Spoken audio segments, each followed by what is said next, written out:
भगवान शंकर और सच्ची भक्ति की शक्ति। प्राचीन समय की बात है।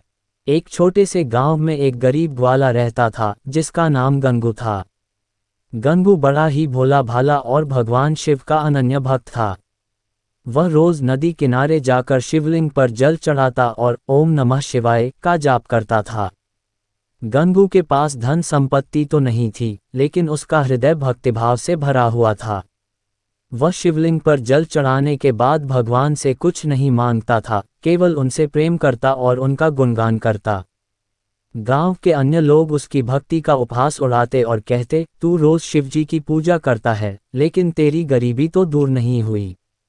गंगू मुस्कुराकर उत्तर देता, भगवान जो भी करेंगे अच्छा ही करेंगे। मुझे उनकी भक्ति से ही सब कुछ मिल जाता है। भगवान शिव की परीक्षा। भगवान शंकर गंगू की भक्ति से अत्यंत प्रसन्न हुए और उन्होंने उसकी परीक्षा लेने का निश्चय किया। एक दिन वे एक वृद्ध साधु के वेश में गंगू के सामने प्रकट हुए और बोले, बेटा, मैं कई दिनों से भूखा हूँ, क्या तुम मुझे कुछ खाने को दे सकते हो? गंगू को तो जैसे भगवान की सेवा करने का अवसर मिल गया।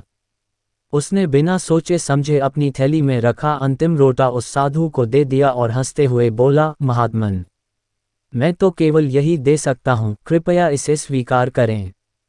जैसे ही साधु ने रोटी ली, वह तुरंत भगवान शंकर के रूप में प्रकट हो गए।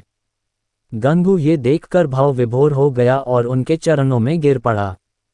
भगवान शिव ने उसे आशीर्वाद दिया और कहा, वत्स, तेरी सच्ची भक्ति से मैं प्रसन्न हूँ, मांग जो चाहे। गंगू ने हाथ जोड़कर कहा, प्रभु, मुझे कुछ नहीं चाहिए, बस आपकी भक्ति बनी रहे। भगवान शिव उसकी निश्चल भक्ति देखकर और भी प्रसन्न हुए और बोले, तेरी भक्ति के कारण तेरे जीवन में कभी कोई दुख नहीं आएगा। तेरी गायें खूब दूध देंगी, तेरा घर धन धान्य से भर जाएगा और तेरा नाम युगों युगों तक लिया जाएगा। गंगू के गांव लौटने के बाद उसका जीवन सचमुच बदल गया। उसके पास बहुत सारी गायें हो गईं, उसके घर में समृद्धि आ गई, लेकिन उसने कभी अपनी विनम्रता और भक्ति नहीं छोड़ी।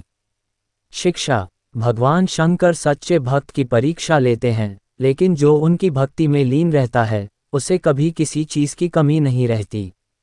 भक्ति धन से नहीं, बल्कि सच्चे हृदय से की जाती है।